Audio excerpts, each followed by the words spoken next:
noite a todos. Queria agradecer a oportunidade de compartilhar a nossa coleção que debutou na Expo SPP.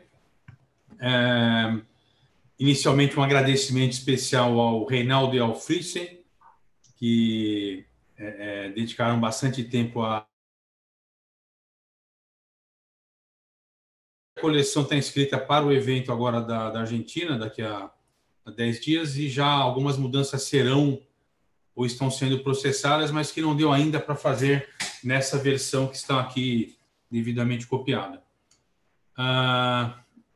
Eu tenho uma coleção temática de coração, apesar de não ser cardiologista, e eu fiquei meio que navegando em algumas possibilidades de fazer alguma coisa nova. Veio a ideia de fazer uma coleção de fogo. Esse material hoje está com o Romeu Daroda, lá de Juiz de Fora. Bom, e no final acabou vindo a ideia de uma conversa com o Reinaldo de fazer alguma coisa de Segunda Guerra, porque é um tema bastante fascinante. E só que, conforme estava conversando com o Fritz, uma oportunidade antes de iniciar propriamente a elaboração da coleção, falar de uma coleção de Segunda Guerra é mais ou menos como falar de vou fazer uma coleção de fauna. Acaba sendo alguma coisa bastante ampla, genérica e sem focar em algum aspecto mais específico que permita um desenvolvimento mais profundo. Assim é que surgiu a ideia de fazer uma coleção especificamente sobre o nazismo. Isso já exclui boa parte da realidade da Segunda Guerra, a parte asiática sobretudo, e dentro do nazismo um foco no aspecto antropológico. Então, é uma coleção que fala do nazismo e da guerra, a era da catástrofe social, avaliando os períodos pré-guerra, durante o conflito da Segunda Guerra, e o último capítulo com a herança dessa mesma guerra. Quando nós passamos como um todo nos quadros, eu vou passar rapidamente agora. Então, esse aqui é o primeiro quadro. Depois nós vamos nos deter folha por folha. Na sequência aqui, o segundo quadro. Então, nós vemos que é uma coleção que tem uma postalização bastante interessante, mas pelas características do tema, ela é uma coleção bastante centrada em cartas e enteros postais. É uma dificuldade que nós vamos ter, logicamente, com a evolução dessa coleção, na busca de outros materiais para dar uma diversidade filatélica. Vejam esse quarto quadro, a quantidade de cartas. Esse é o quadro relacionado aos campos de concentração. Mas, enfim, é um desafio bastante interessante, né? E que seguramente vai nos permitir fazer bastante coisa, uma coleção que está apenas iniciando.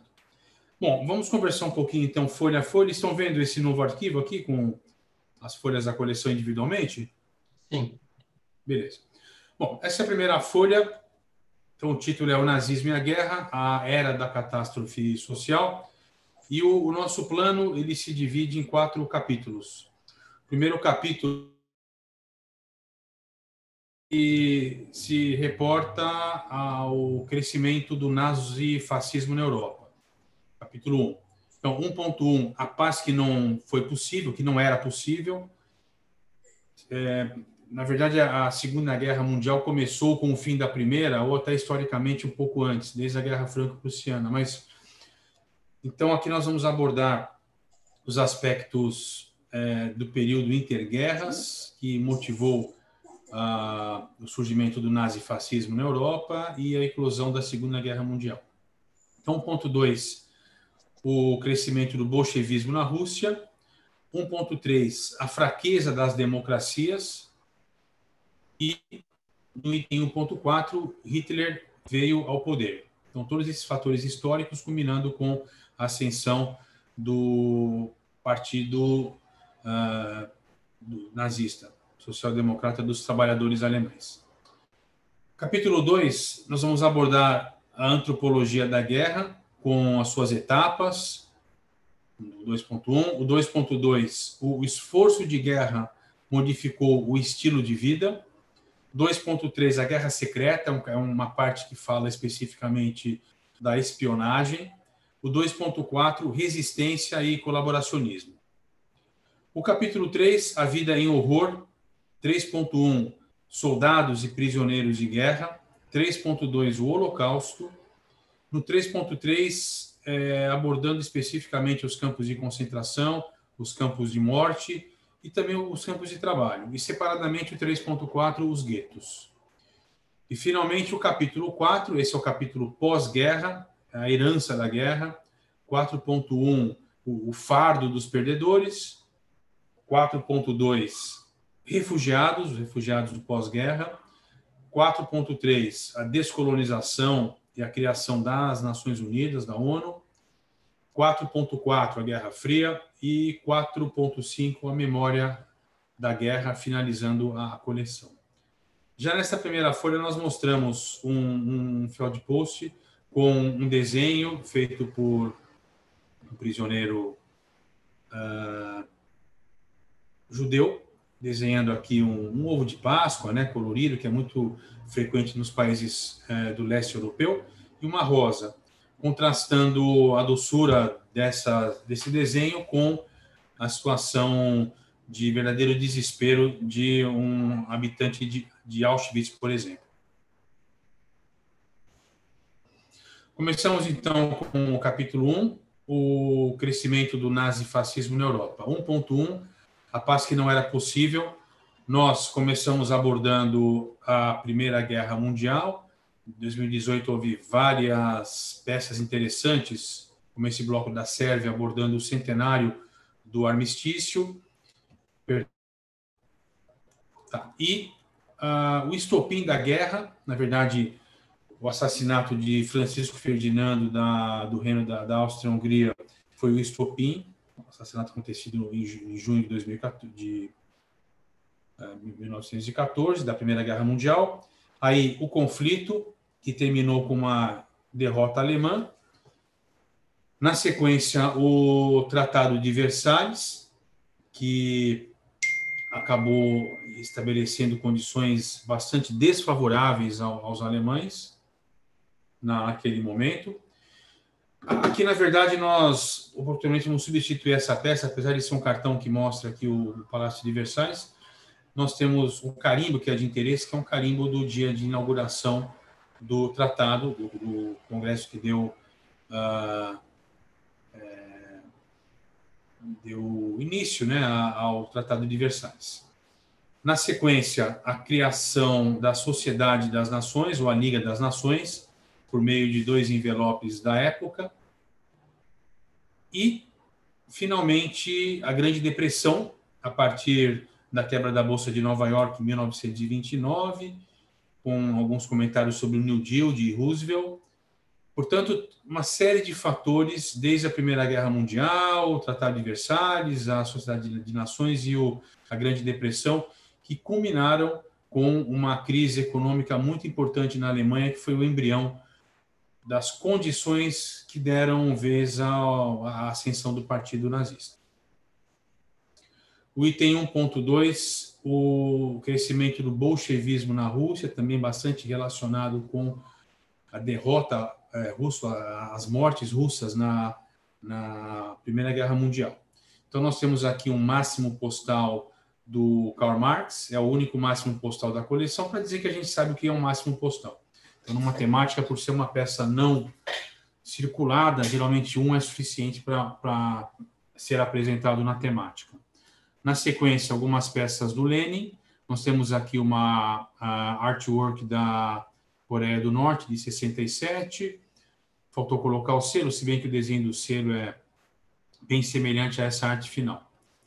Temos aqui uma prova e aqui uma variedade de um bloco com algumas cores não impressas, abordando o Lenin e a Revolução Russa de 1917, com a ascensão do bolchevismo ao poder. Temos aqui uma variedade húngara, de 49, abordando Stalin, que era o líder russo por ocasião da Segunda Guerra Mundial. E finalizamos com uma prova de um bloco da Legião Francesa de 1941, também com com uma mensagem anti-bolchevista. Uma prova bastante rara, bastante interessante essa aqui. O item 1.3 aborda a fraqueza das democracias. Aqui é uma parte que dá para dizer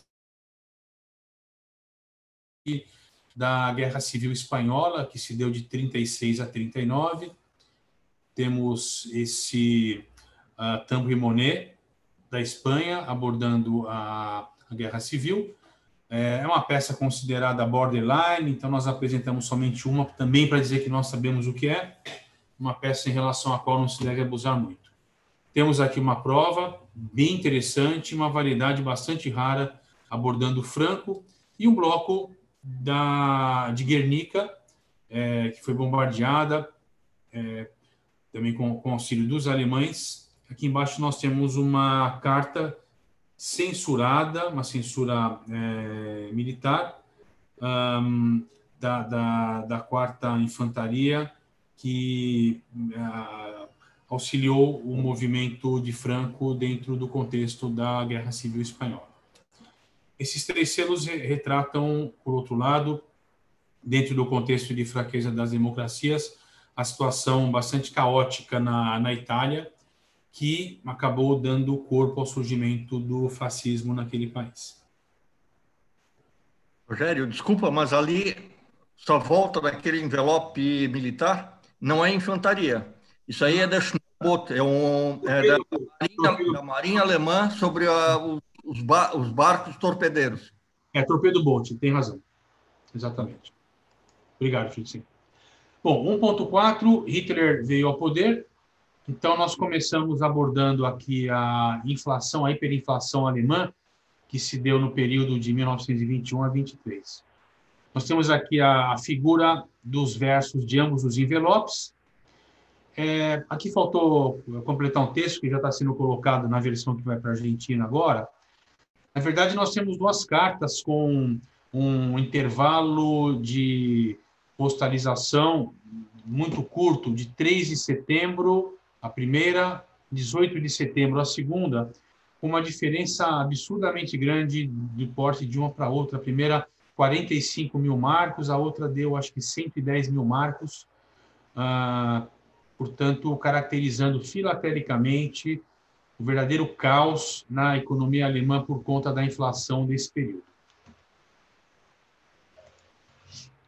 Bom, aqui nós temos alguns inteiros postais de uma franquia mecânica, dando conta de todo o movimento na Alemanha, com o populismo de Hitler aqui nesse inteiro postal, construindo uma estrada, aqui no portão de Brandenburger Tor, mostrando todo o movimento de apoio ao nazismo. Aqui também nós temos um outro inteiro postal a esse respeito, e uma franquia mecânica do Partido Nacional Socialista dos Trabalhadores Alemães, que acabou ascendendo ao poder, culminando, conforme esse inteiro mostra, com a Áustria sendo agregada à Alemanha, que já então demonstrando no mapa aqui a Áustria sendo agregada com a Alemanha, um povo, um Reich e um guia, um Führer.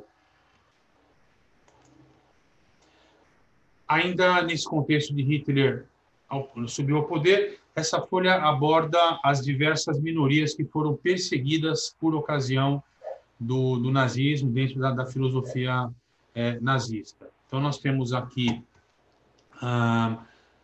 2 franquias mecânicas com mensagem antissemita, portanto, a perseguição racial aos judeus.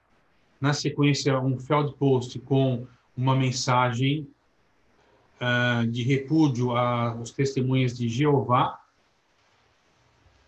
Na sequência, nós temos aqui uma carta enviada para a polícia em janeiro de 1943, em que a corte de Leitmeritz sentenciava um cidadão, cujas iniciais são JRR, a 14 meses de prisão por encontros com homens. Portanto, o homossexualismo também sendo perseguido por ocasião do nazismo. Aqui nós temos o Jan Reinhardt, que tinha uma ascendência cigana e nasceu na Bélgica, e a sua família teve que se mudar para o Reino Unido em função da perseguição dos nazistas. E, finalmente, nós maçons aqui bastante perseguidos por ocasião do nazismo, um triângulo furado por uma espada, aqui também símbolos maçônicos, de uma forma bastante depreciativa, e aqui 2 selos da Pérsia também abordando uma exposição anti-maçônica. Então, são as grandes categorias que eram perseguidas por ocasião do nazismo, no caso, judeus, testemunhas de Jeová, homossexuais, ciganos e maçons.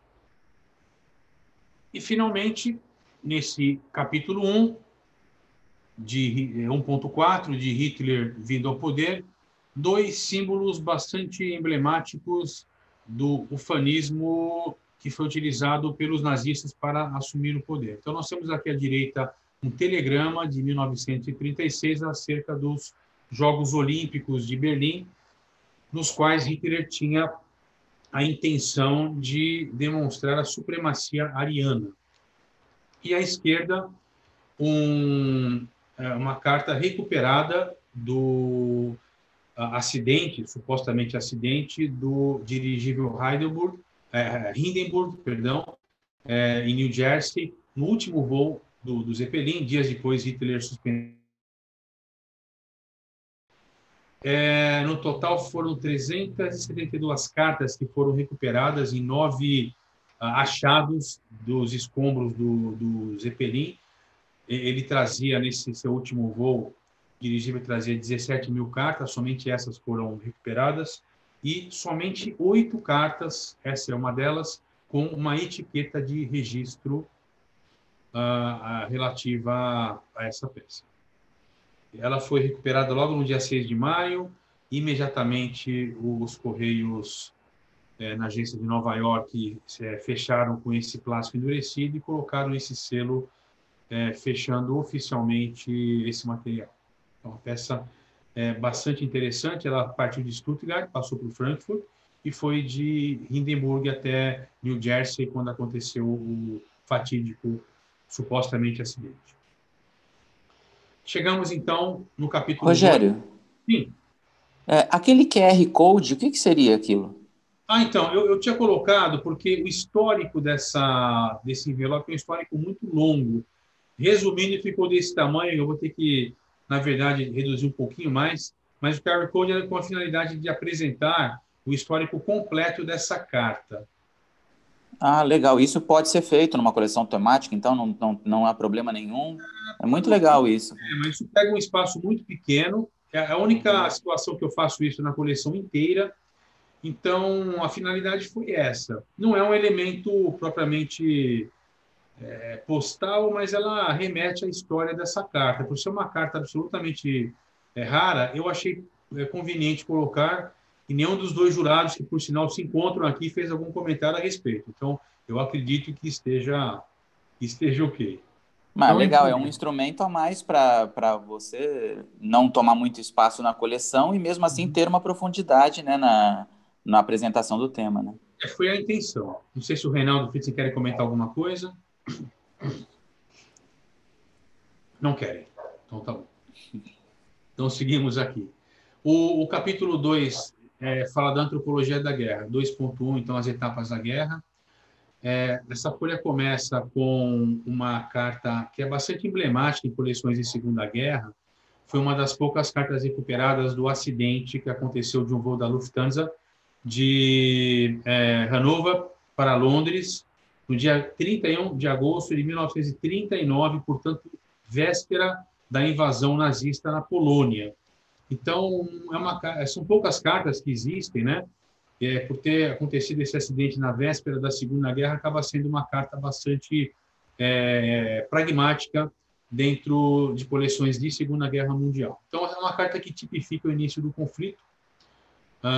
Nós temos aqui algumas peças que mostram um pouquinho da estrutura nazista. Conforme já foi dito pelo Miguel numa outra oportunidade aqui, houve uma inversão das variedades. essa variedade de cima, ela se refere a SA, enquanto que a variedade de baixo, ela se refere às SS. Então, considerem uma troca aqui de posição de ambos os pares de selos.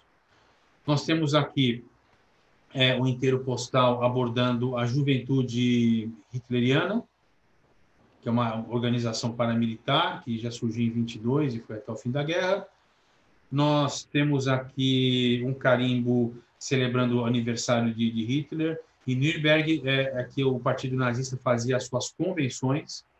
Nós temos aqui um Feldpost abordando a Wehrmacht e, finalmente, um inteiro postal sobre a seção feminina, também ligada ao Partido Nazista. Então, mais ou menos mostrando esse verdadeiro envolvimento populacional, essa integração do regime nazista com a população alemã naquele momento. Em seguida, nós abordamos a aliança entre Itália e Alemanha. Essa é uma peça bastante interessante, por sinal, o Reinaldo que me chamou a atenção de que ela havia sido disponibilizada recentemente em um leilão. Nós temos aqui o famoso selo Dois Povos, Uma Guerra, do Popoli una Guerra, que mostra as efígies em perfil do Hitler e do Mussolini. Então, é um material assim, praticamente de museu, né? Nós temos as artworks originais, nós temos aqui as figuras microfilmadas, aqui à esquerda nós temos os rascunhos dos desenhos, que culminaram, então, com a troca de porte, com a emissão desses dois selos, mostrando filatelicamente a aliança entre Itália e Alemanha. Aqui nós temos o item 2.2 sobre os esforços de guerra modificando o estilo de vida, começando com um bloco mostrando a Anne Frank. Todos conhecem a história da família Frank, uma família judaica alemã que se transferiu para Amsterdã por ocasião do início das hostilidades alemãs nazistas, aos judeus. Eles ficaram 2 anos numa casa na Pringenstrasse, número 265. Quem teve a oportunidade de visitar o Museu Casa de Anne Frank é absolutamente impressionante. E, com exceção do pai, a família toda acabou morrendo nos meses que se seguiram nos diferentes campos de concentração. A Anne, com a sua irmã Margot, morreram de tifo, de febre tifoide, em Auschwitz. Aqui é um cover, um envelope britânico de Sheffield, com os dizeres que a economia de guerra são as armas de guerra. É um item de economia, um envelope reutilizado. Isso nos lembra uma pessoa, não é, Reinaldo? Que utilizava os versos dos envelopes, mas isso era feito nesse momento por uma questão de esforço de guerra. A questão da transferência de judeus para outras localidades fora da área do Reich, no sentido de prevenir o massacre que acabaria surgindo na sequência. Então, são envelopes que mostram essa transferência dos judeus para fora do reino do Terceiro Reich. Esse item de esforço de guerra modificando o estilo de vida tem ainda essa folha, ela ficou infelizmente muito carregada de franquias. Aqui nós vamos agregar algumas cadernetas, tem selo também para diversificar um pouquinho, mas são franquias que abordam aqui na América. Na verdade, uma delas é do Canadá, que é essa aqui, as demais são dos Estados Unidos, abordando a mudança do estilo de vida como esforço de guerra. Então, são várias mensagens relacionadas a isso, né? Então, nós temos aqui, eles estão lutando e voando. Então, são fábricas que dedicaram a sua produção a artigos de guerra.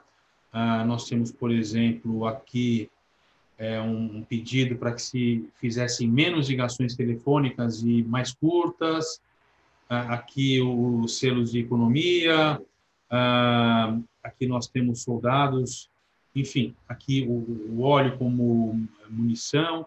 Nós temos, enfim, várias mensagens que mostram perfeitamente a mudança do estilo de vida como um esforço de guerra.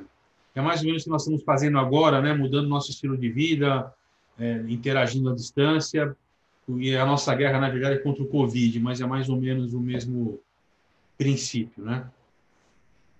Na sequência, o item 2.3, a guerra secreta. Então, aqui nós falamos de espionagem e a filatelia acabou sendo uma arma bem interessante dentro desse contexto de propaganda e de espionagem. Aqui nós temos um Vimeo de Goebbels, que foi o grande artífice da espionagem no Reich. Nós temos uma franquia e um carimbo do Der Stimme, que é um jornal, O Assalto, né? Que era o jornal de Nürnberg, que era o principal detrator dentre os meios de comunicação dos judeus pelo regime nazista. Embaixo nós temos 2 Feldposts alemães, né, Feldposts. O primeiro com a caricatura do Chamberlain e o segundo com a caricatura do Churchill. E esse segundo é bem interessante porque ele é circulado e com censura do Reich. E, dentro desse contexto de propaganda bastante ufanista, em selos italianos, acerca de uma prevista, não concretizada, vitória na guerra. A última peça aqui é interessante porque uma das sobretaxas está invertida, uma variedade bem interessante. Ainda no contexto da guerra secreta, da espionagem, da propaganda, nós temos aqui material soviético. Aqui, na verdade, é um material da Tchecoslováquia, não é isso? E os demais são materiais soviéticos, um Feldpost, outro Feldpost, em cima 2 inteiros postais, com uma mensagem, vejam aqui um trabalhador soviético martelando aqui o símbolo da suástica. Então, também esses objetos postais sendo utilizados como uma propaganda de guerra contra os adversários. E a última folha do 2.3, da Guerra Secreta, uma folha bastante interessante, trazendo as falsificações feitas, não com intenção de falsificar, de burlar o filatelista, mas são falsificações de guerra.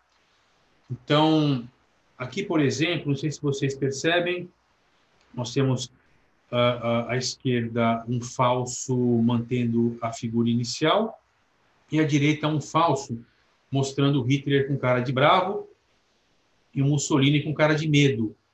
Então, aqui nós temos 2 povos, uma guerra, e nesse aqui 2 povos, um Führer, um guia. Nós temos aqui embaixo a quadra em perfil, com um crânio sendo desenhado num segundo plano, junto com a efígie de Hitler. Então, esses selos que tinham essas mensagens, aqui nós temos Himmler provocando, incomodando um civil. Aqui nós temos Himmler com uma parte da face retirada. Enfim, aqui bebendo champanhe, no momento em que o país estava numa crise muito grande. Então, eram selos que eram inseridos pelos aliados com a finalidade de instabilizar o regime. Em contrapartida, os alemães fizeram a reprodução desses selos de George VI. Reparem que, na imagem aqui ampliada, acima da coroa britânica, nós temos uma estrela de Davi. Aqui nós temos o selo original de George V, do rei George V, e aqui à esquerda substituído por uma efígie de Stalin, com os dizeres: esta guerra é uma guerra judaica. E aqui uma estrela de Davi. Aqui uma peça bem interessante, o selo sem o crânio. Na verdade, os aliados também falsificavam os selos à perfeição, e dentro desses envelopes havia conteúdo nazista, e os aviões atiravam essas cartas com endereços selados com selos falsos, e chegavam até os destinatários com propaganda antinazista. Essas peças, evidentemente, elas têm que ter preferencialmente um comprovante de autenticidade, elas têm que ser certificadas e expertizadas, já que existem também as falsificações das falsificações. Como são selos bastante raros, é importante que haja uma certificação deles. Nós partimos para o item 2.4, que fala de resistência e colaboracionismo. Nessa folha, nós estamos abordando os regimes no exílio, a maioria deles na Grã-Bretanha, basicamente em Londres. Então, aqui o governo polonês no exílio, norueguês, holandês. Nós temos carta a partir de Londres, aqui a partir de Nova York, com a comissão holandesa. E República Tcheca, ou, na verdade, perdão, a Tchecoslováquia. Então, são governos de países que foram invadidos pelas tropas nazistas, e os governos originais, então, se exilaram basicamente na Grã-Bretanha, no Reino Unido. Na folha seguinte, nós temos alguns contextos da resistência e do colaboracionismo. Aqui, uma carta de 1940, da Espanha ocupada. Aqui nós temos da Bulgária. Aqui o que é interessante, vejam que tem um selo do Hitler de cabeça para baixo, isso era proibido, e essa carta acabou circulando, registrada com esse selo propositalmente colocado de cabeça para baixo. Aqui nós temos o Stefan Bandera, que na Operação Barbarossa ele inicialmente foi a favor, depois ele acabou indo contra o movimento nazista na Ucrânia. Aqui nós vamos substituir, esses selos não são apropriados, são referentes à resistência na Grécia. Aqui embaixo, o inteiro postal, uma prova e o respectivo selo de Tito, que liderando os partisãs, representou a resistência na Iugoslávia. Nós temos aqui a Legião Holandesa e a Legião Belga como voluntários aqui de colaboracionismo aos nazistas. E essa última folha, no finalzinho nós falamos de Quisling, que foi um colaboracionista nazista na Noruega, bem como a Legião Norueguesa, e abordamos um pouquinho no restante da folha, na maior parte, da resistência e do colaboracionismo na França. Então, as primeiras peças abordam Pétain, que presidiu a República de Vichy. Ele havia sido um herói de guerra da Primeira Guerra Mundial, e no sentido de demonstrar filatelicamente o colaboracionismo ao nazismo, nós temos aqui, além dessa peça censurada, nós temos um bloco de selos com emenda de bobina, nessa altura aqui embaixo, e uma prova assinada pelo autor, também relacionada a Vichy. E aqui embaixo, alguns heróis da resistência francesa ao nazismo.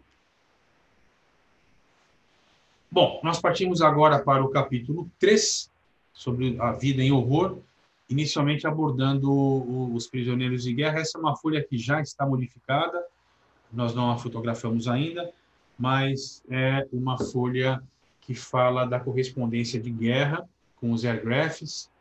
Então, nós temos aqui desde o contexto da guerra, o contexto de destruição, mensagens de Natal, mostrando um pouco da situação dos soldados de isolamento, de guerra e de destruição.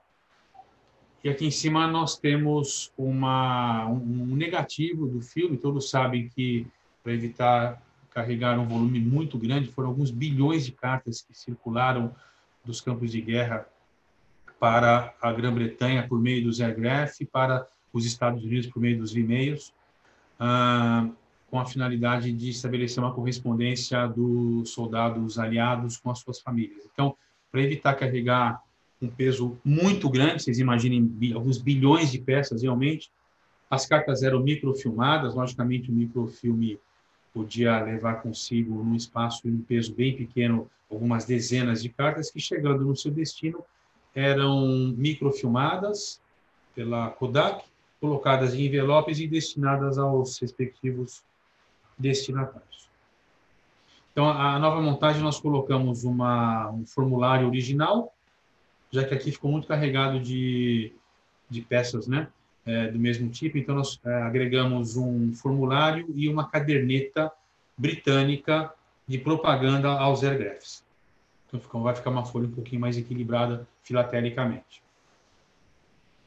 Nós abordamos aqui um pouquinho da vida dos soldados, né, desde uma situação de absoluta barbárie nesse inteiro postal russo, aqui em meio à guerra. Esse é um bloco bastante raro com essa variedade, bem frequente.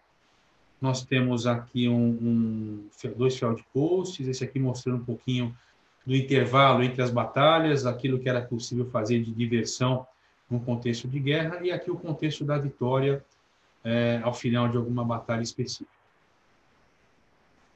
Sempre procurando dar um foco antropológico do que a guerra significou para essas pessoas. Aqui nós temos uma folha basicamente composta de correspondência de prisioneiros de guerra.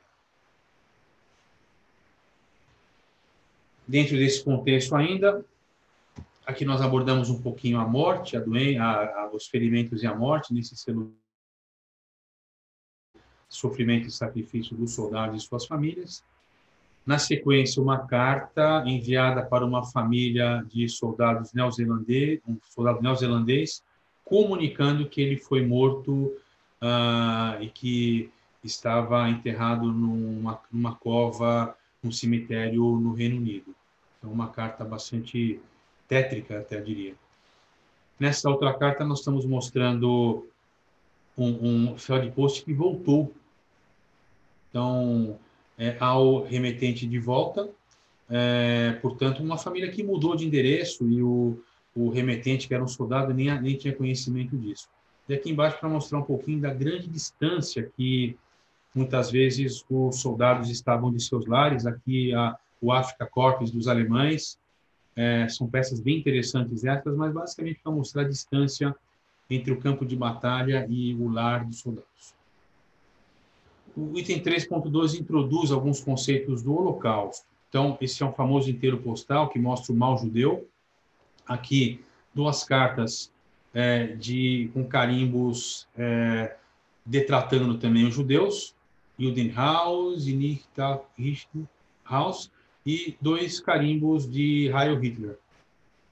Embaixo nós temos, para simbolizar a tomada dos bens nazistas, um archive card, que seria uma espécie de prova de uma franquia mecânica da Sherby e Chivat, e essa mesma fábrica substituiu, vejam que aqui é um archive card da década de 60, substituiu a Yaroslav, que inicialmente era uma fábrica judaica. Vejo que aqui é uma franquia mecânica de 1940, essa mesma companhia foi substituída, já que a família judaica teve que se desfazer, mas percebam que esse J aqui está presente em ambas as franquias, pré- e pós-guerra. Portanto, demonstrando filatelicamente a posse aos bens de famílias judaicas. Essa folha está sendo remontada também porque houve um pouquinho de sobreposição, nós estamos removendo esse fator de sobreposição aqui. Ainda abordando os holocaustos, alguns judeus famosos, Henrietta Szold e Einstein, que perderam a cidadania e se refugiaram a partir da Alemanha, ambos demonstrados por meio de artworks originais. Essa peça do Einstein, além do artwork, com o rascunho, tudo assinado pelo autor, aqui com o selo e o carimbo. Curiosamente, a fórmula de Einstein aqui está invertida, o certo é E igual a mc ao quadrado, aqui no carimbo está E igual a cm ao quadrado, curiosamente. Então, aqui são peças únicas também, demonstrando essa imigração forçada dos judeus a partir do Reich. Bom, na sequência vem o capítulo 3.3, que aborda campos de concentração e campos de morte. Nós temos um bloco que enumera uma série deles, não estão todos aqui enumerados, mas Auschwitz, Auschwitz-Birkenau e por aí vai. Os diversos campos de concentração sendo aqui numerados. Na sequência, Heydrich foi morto por 2 membros da resistência tcheca e, como retaliação, a cidade de Lidice foi totalmente dizimada, demolida, com milhares de mortes, e aqui nós temos 3 selos que abordam o massacre dessa cidade. Na sequência, abordando o partido nazista, nós temos uma franquia mecânica e um carimbo de Nürnberg, que era o local onde se davam os congressos do partido. Nós temos aqui Johann Kepler, que era alemão, se casou com uma judia. Como os casamentos eram proibidos, eles estavam na iminência de serem deportados e a família toda acabou cometendo suicídio. Certo? E aqui nós temos 2 inteiros postais demonstrando a discriminação aos judeus. Vejam que esse destinatário levava o nome Israel, era homem, e aqui uma mulher com o nome Sara. Então, essas denominações eram colocadas de maneira pejorativa para dizer que os remetentes eram de origem judaica. Então, vocês vão encontrar alguns inteiros de cartas da época cujos remetentes tinham agregado aos seus nomes ou Israel ou Sara. Aqui, peças abordando o campo de concentração de Mauthausen, em cima, e embaixo de Dachau. Na sequência, uma folha abordando o campo de concentração de Auschwitz, um telegrama enviado a partir de um habitante de Auschwitz, e aqui em cima uma peça bem interessante. Havia, às vezes, a tentativa de enviar mensagens secretas, antinazistas, e que eram escritas no verso dos selos ou nos envelopes, e se colava o selo. Então, isso foi descoberto e, algumas vezes, a censura nazista retirava os selos para verificar se não tinha no seu verso alguma mensagem subversiva. Isso foi aqui feito, em seguida um carimbo dizendo que o selo foi retirado para fiscalização.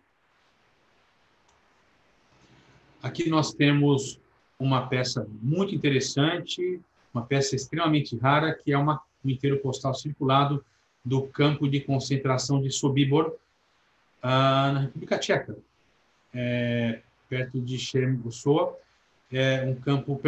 Polônia. É um campo de concentração. Cartas desse campo são absolutamente material de exceção. Nós temos aqui uma carta de Buchenwald, na sequência de Majdanek, e aqui de Lublin. Então, os diversos campos sendo retratados postalmente.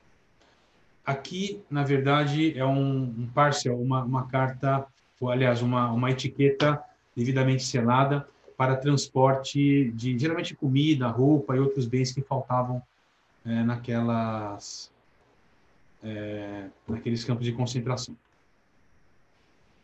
Aqui nós temos outros campos de concentração e morte sendo demonstrados. Reichsbalager, Flossenburg, Karlsbad e Melnik. Então, diversos campos sendo demonstrados postalmente. Campos de trabalho. Então, Lvov, Lemberg, Kretsnica, Gemeinschaftslager. Na sequência, é o item 3.4, em que nós vamos abordar alguns guetos. Então, aqui, inicialmente, o gueto de Litzmannstadt. Inicialmente, era chamado de a cidade de Lodz. Então, vejam que nós temos 2 inteiros postais americanos em períodos diferentes, ambos com censura do Reich. O primeiro direcionado a Lodz e o segundo a Litzmannstadt. Na verdade, era o mesmo local, que mudou de nome por conta da transformação em gueto, demonstrado aqui filatelicamente. E outros campos de trabalho sendo aqui demonstrados também, com destaque para esses selos que eram selos de circulação dentro dos guetos, com 3 provas bastante raras, certo? De Liechtenstein. Aqui o gueto de Theresienstadt, que, na verdade, quando ele foi feito, era para ser uma espécie de gueto padrão que os nazistas mostravam.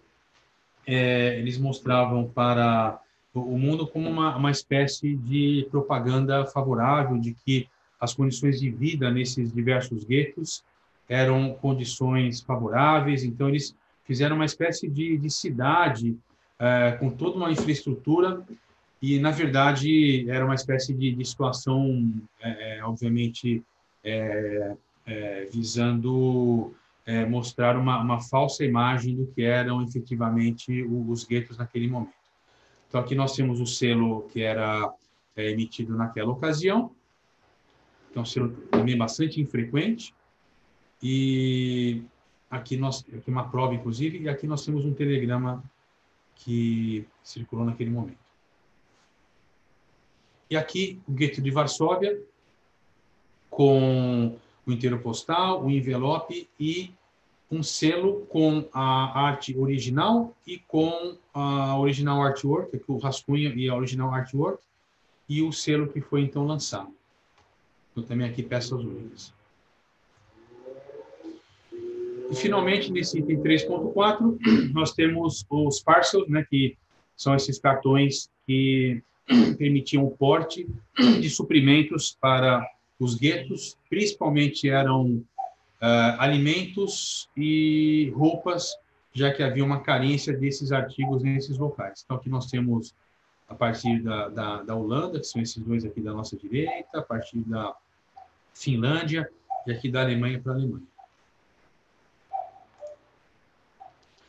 E, finalmente, o último capítulo, já no pós-guerra, falando da herança de guerra, inicialmente 4.1, o fardo dos perdedores, então abordando inicialmente a queda de Berlim, com aquela imagem icônica do soldado soviético colocando uma bandeira do seu país no topo do Reichstag.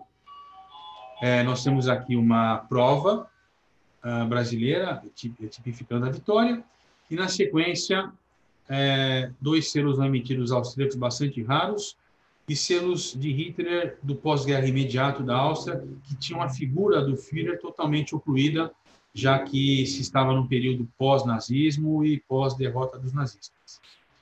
Aqui o selo e aqui uma carta circulada,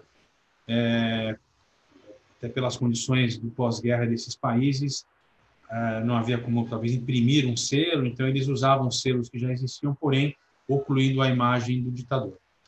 E aqui uma carta da Corte Militar Internacional de Nuremberg, onde se deu, então, o julgamento dos oficiais nazistas. Então, mostrando o fardo dos perdedores.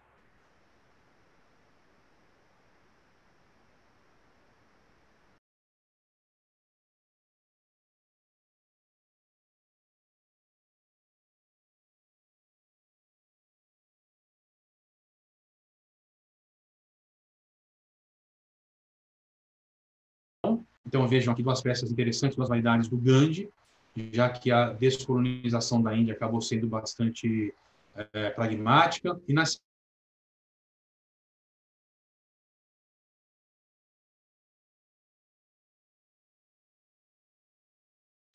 aqui ainda do Sudeste Asiático.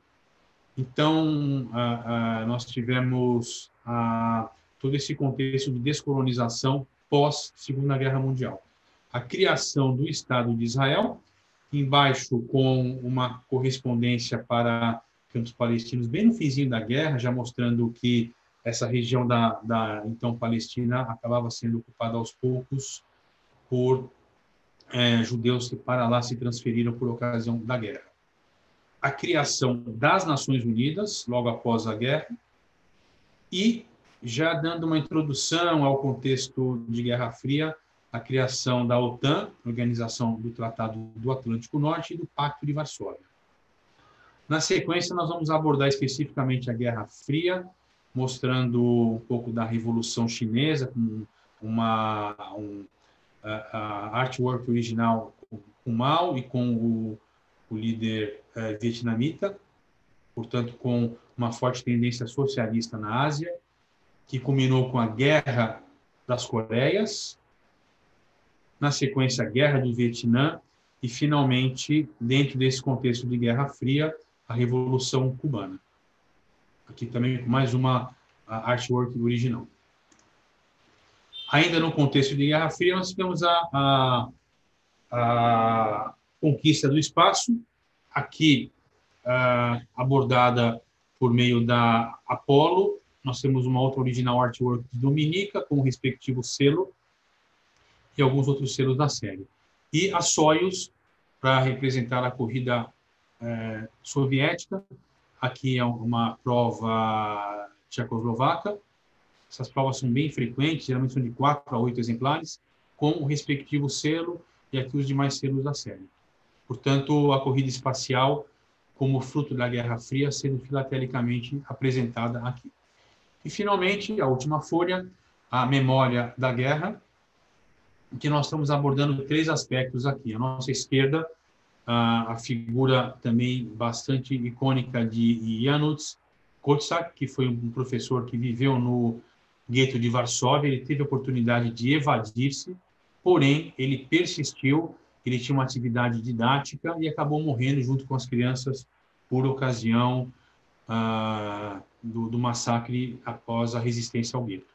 Nós temos aqui o rascunho, a artwork original e o selo, que também aqui dessas únicas que foram elaboradas.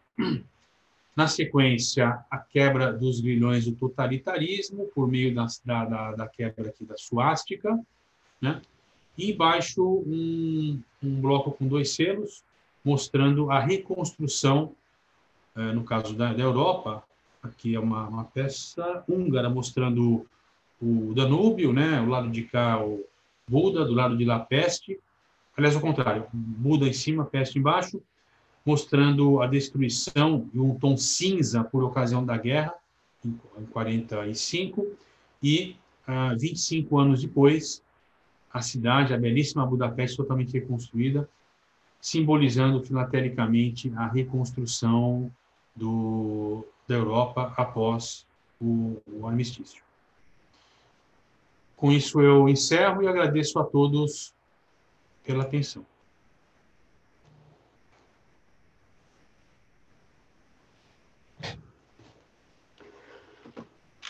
Rogério, muito obrigado pela conversa, pela apresentação. Eu que agradeço, Igor. Muito obrigado mesmo. Bom, a gente que teve a oportunidade de vê-la na Expo SPP já pôde aproveitá-la e agora com os comentários ficam ainda melhores. Então, gente, fica aberto. Quem tiver alguma dúvida, alguma pergunta, comentário, fique à vontade.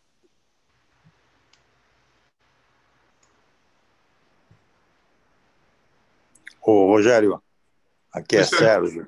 Tudo bem, Sérgio? Tudo bom? Aqui. Tudo. Só estou usando a palavra para cumprimentar aí pela excelente apresentação, grande explicação, uma belíssima coleção. Tenho certeza que ela vai evoluir muito, desde que você diminua um pouco os Vimeios que você gosta muito de utilizar.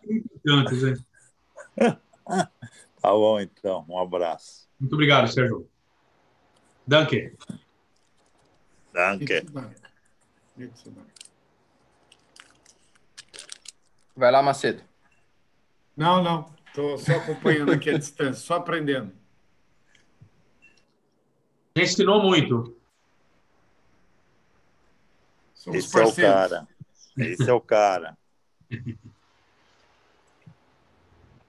Ô, Rogério, deixa eu te fazer uma pergunta. Você comentou que algumas páginas você já remontou. Isso.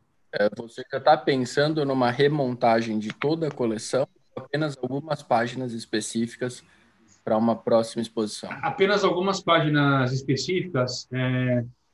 Andei conversando bastante, especialmente com o Fritzen, com o Macedo. Foram algumas longas conversas que redundaram em comentários, como sempre, absolutamente pertinentes.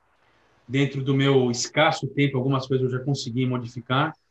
E com essas modificações e fotografando, vai dar mais ou menos umas 10 coisas. Algumas, na verdade, mais uma disposição de material, retirar sobreposições, que eu adoro fazer sobreposição, mas acabou ficando meio exagerado. Mas aquela folha que eu comentei, por exemplo, dos airgraphs, ela está totalmente modificada. Uma outra folha com material novo que chegou nesse ínterim. Então, eu acho que ela vai com algumas melhoras para a exposição lá virtual também da Argentina.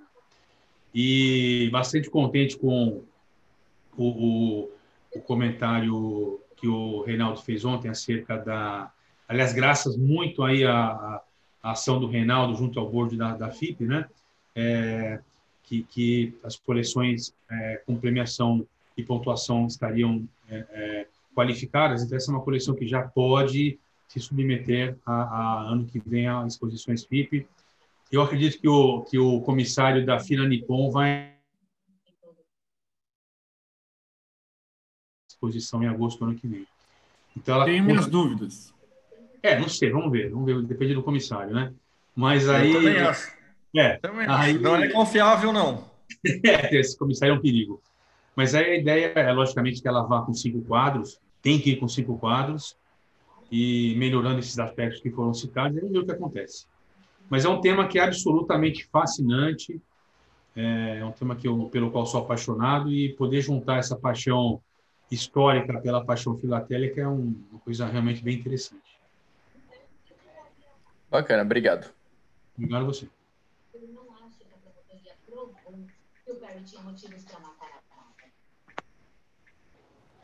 Alguma outra pergunta?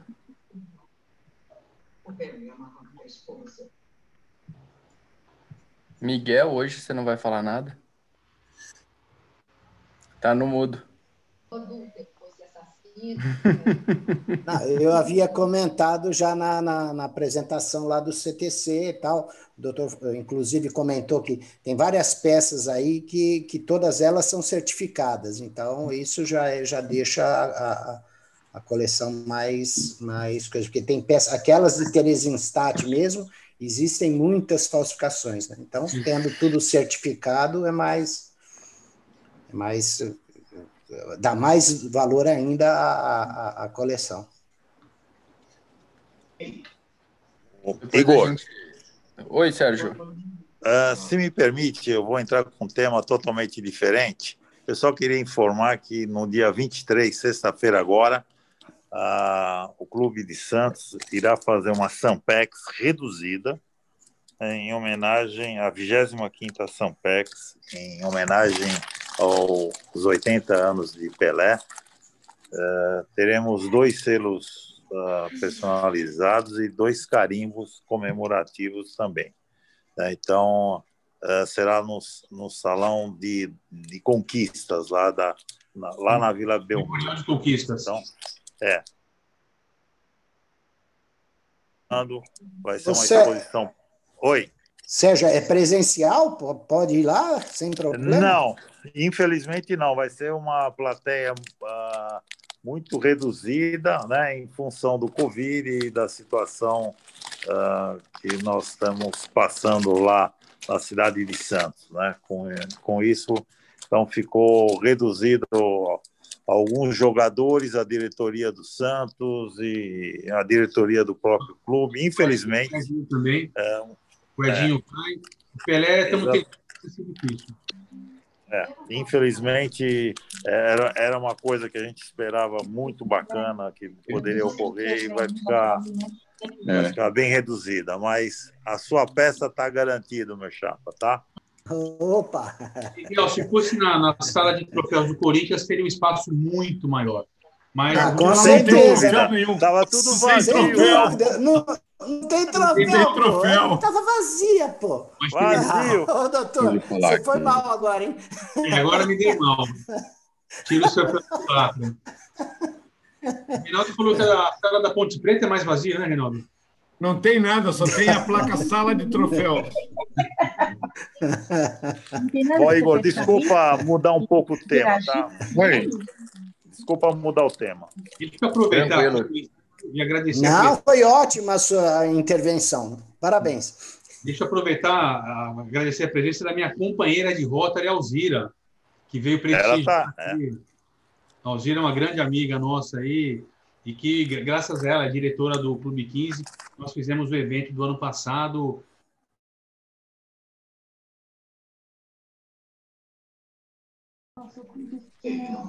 Rogério, uma perguntinha. Oi, Domingos. Quando é que começou essa ideia de montar a coleção? Quanto tempo tu levaste? Umas curiosidades assim, mais sobre como foi feita, como foi montada. A ideia inicial, para variar, tem um guru aqui que é o Reinaldo Macedo, ele dá algumas ideias interessantes, uma delas foi essa. Eu estava naquela de fazer uma coleção de fogo, não sei o quê. Aí conversa vai, conversa vem. Bom, beleza, eu passei a coleção para o Romeu, que está dando continuidade, já está disponível, inclusive. E veio essa ideia em 2016, né, de fazer uma coleção de nazismo e antinazismo. Comecei a ler um pouquinho, já tinha uma ideia que é um dos tópicos da história da humanidade que mais me fascina, não por morbidez, mas pelo aspecto antropológico mesmo, né? Aí, por ocasião da exposição na Tailândia, em Bangkok, eu havia... 2018, eu adquiri e trouxe lá, peguei em mãos do Gartner, uma coleção muito interessante, uma coleção com foco mais justamente em Holocausto. Só que aquela coleção tinha mais de 80 material de correio de campo, né? Campo de concentração. Na sequência foi uma outra coleção soviética, alemã, na verdade, com material soviético. Aí, na sequência, um material bem interessante de censura, que acabou redundando numa coleção que até estava exposta agora na SPP, que é uma coleção de censura do Terceiro Reich. É uma coleção de história postal. E, na sequência, a gente estruturou o plano para dar uma cara diferente e delimitar o espaço com um foco em antropologia. Então, a ideia foi ser um pouquinho inovador, já que existem coisas maravilhosas aí em outras coleções de Segunda Guerra, com focos já mais conhecidos. Então, a ideia foi dar um foco diferente. Eu comecei a montar desde elaboração de texto e tudo mais, praticamente foi no começo do ano.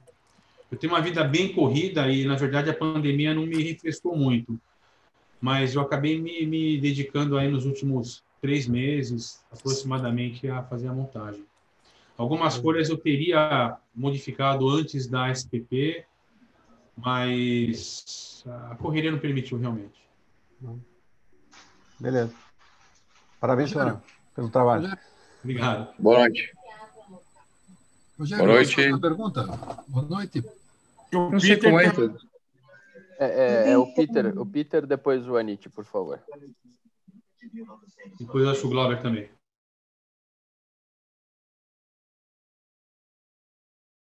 Nem sei qual botão apertar aqui para falar. Parabéns pela coleção. Obrigado. Eu só queria lembrar o amigo que o irmão que o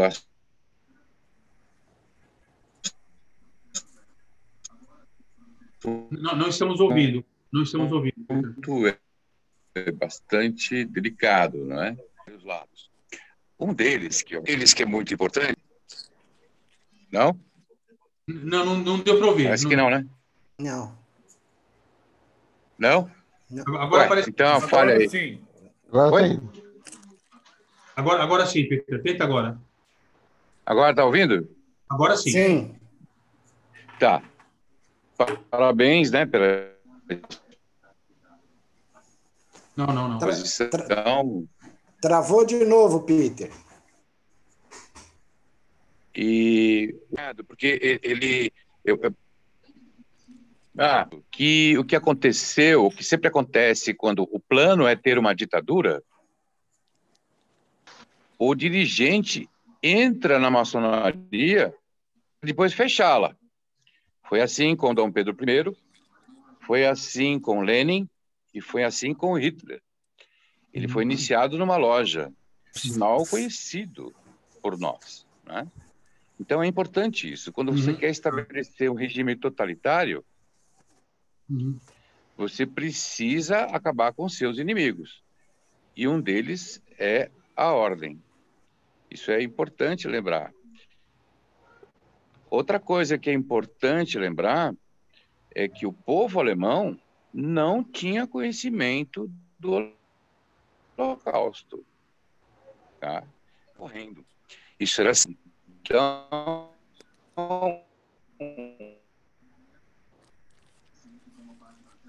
o povo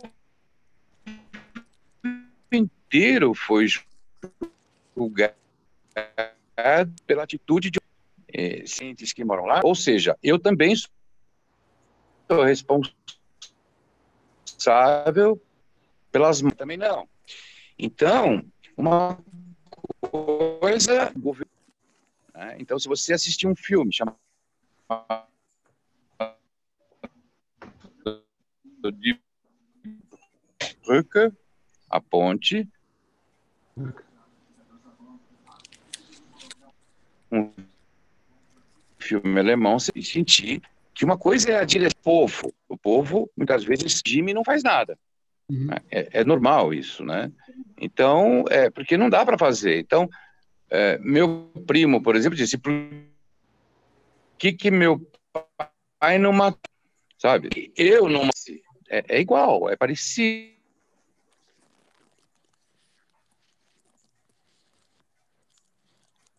Tá um... É difícil, tá cortando muito. Tá difícil. Tá cortando muito. É semelhante. Regime que se estabelece. Tanto está vindo quebrado. Todo regime totalitário é abominável. E a população, normalmente, não faz nada. Né? A população não faz nada. Isso que aconteceu e acontece até hoje, em diversas localidades. Então, é um assunto bastante sensível, delicado, onde o povo é generalizado. O povo paga o pato por um regime totalitário que, durante um período, fez muito mal. Isso aconteceu em vários lugares do mundo. Então, é um assunto delicado.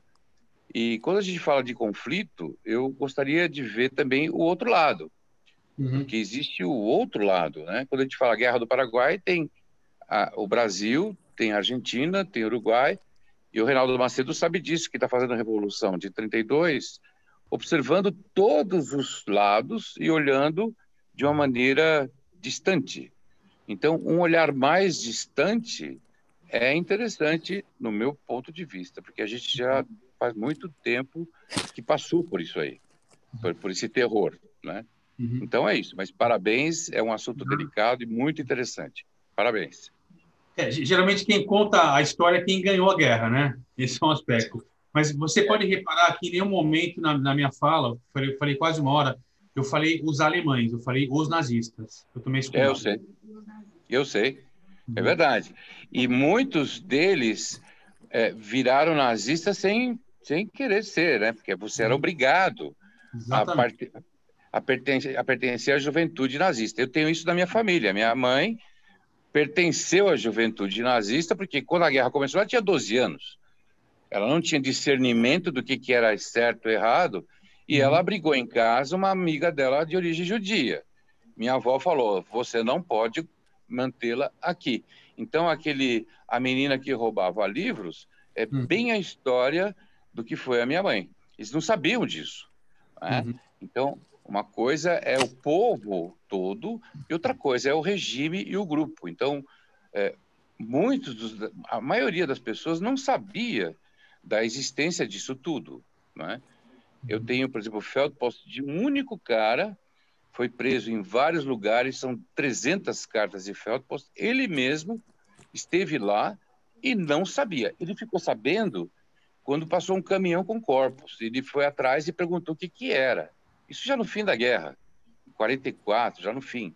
Então, a maioria nem sabia da existência disso.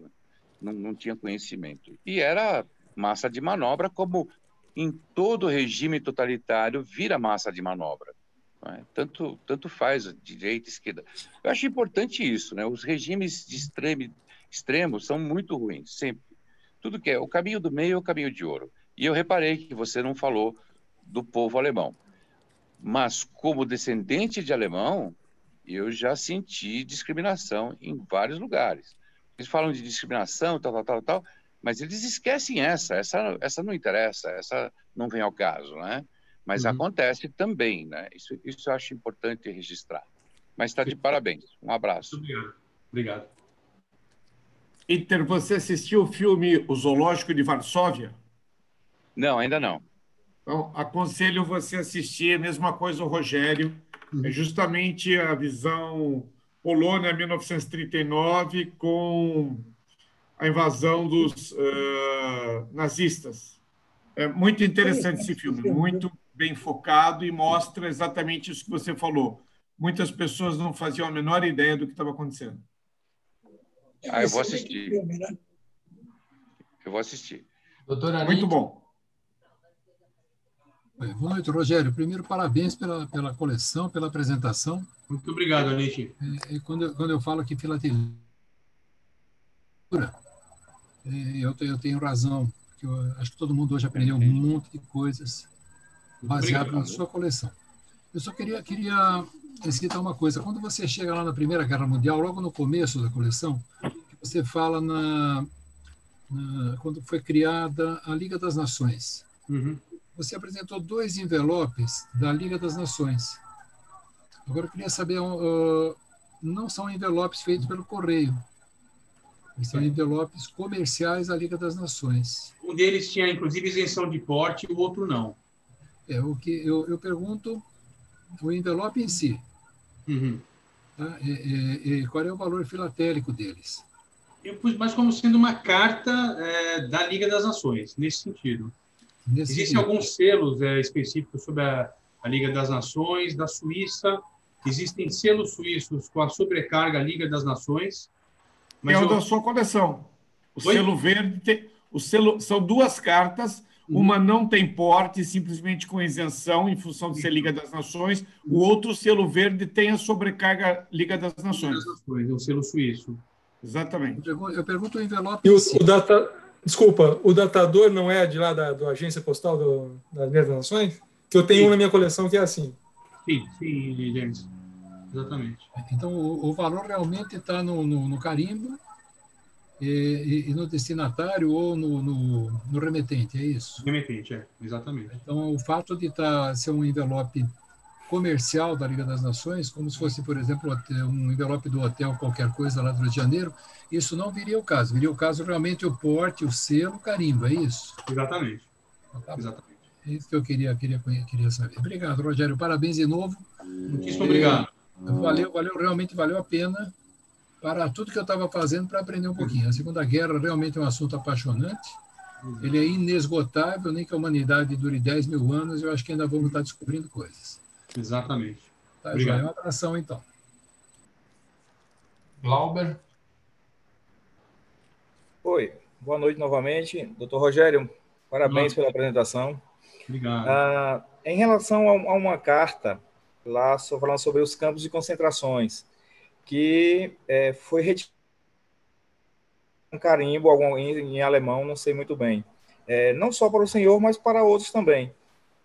Existia ou existiu algum documento onde tinha embaixo desse selo alguma informação ou algo assim? Tem alguma informação em relação a isso? Sim, era uma forma de burlar a censura, né? E a partir de certo momento esses selos passaram a ser retirados. Só que também tem muita falsificação. Você simplesmente retira o selo de um inteiro, né? Ou de uma carta. Nesse caso, nessa peça que eu mostrei, no local onde o selo foi retirado, tem um carimbo vermelho dando conta de que o selo foi retirado para verificação. Mas assim, não só o senhor, mas digamos assim, o Fritzen, que também é colecionador e jurado temático, ou algum outro, já tem alguma informação de alguma carta, algum documento em relação a isso, onde tinha realmente algo escrito, alguma informação ali que foi descoberto pelos nazistas ou por outro lado? Não sei se foi o Miguel que comentou no sábado, né, Miguel? Foi. Tem, inclusive, foi o primeiro artigo que que eu publiquei no boletim da SPP, 1990, 2000, por aí, juntamente com o Bailong. Na verdade, o Bailong tinha falado para mim, pô, você quer escrever alguma coisa no boletim? Eu falei, pô, quero, tal, né? Nunca tinha visto nada meu publicado, foi um negócio muito legal. Falou, olha, tem aqui uns livros, tem aqui uns artigos sobre espionagem na filatelia. Então, você faz uma coisa. Então, tanto é que eu fiz o artigo, assinei junto com o Bailong e tal. Nesse artigo, conta uma história de um espião alemão que estava no Brasil. Isso aí é uma história já pós-guerra, mas que ele fazia uma espionagem e mandava um microfilme, microchip não é, microfilme mesmo, colado no verso do selo. Então ele colava o selo e o microfilme ia colado junto. Ele foi preso, tem o processo, tem no boletim da SPP, uma hora eu lembro aí de achar ele, tem o processo, tá, acho que foi no Rio de Janeiro. Ele foi preso, está tudo documentado, o envelope, o microfilme, tudo certinho que foi utilizado. E outras maneiras que o pessoal usou selos para se comunicar. Então, a mais conhecida era aquela que o cara mandava um classificador de selo e a primeira letra de cada país, de cada selo, formava uma mensagem para quem fosse receber. E entre outras coisas que já faz isso aí já deve fazer uns 20 anos, já nem eu me lembro mais. Mas foi usado, sim, e quando você vê uma carta de campo de concentração, você vê o carimbo sem o selo, é porque realmente o selo era arrancado, porque às vezes o cara podia escrever em letra minúscula lá atrás, ó, dá no pé que o negócio sujou. Aí eu colava o selo, o outro descolava, lia, tinta invisível, tinha muita coisa que era usada na Rio. Ah, certo. Muito obrigado. E Rogério, sua coleção e a do Barreto são excelentes na temática, certo?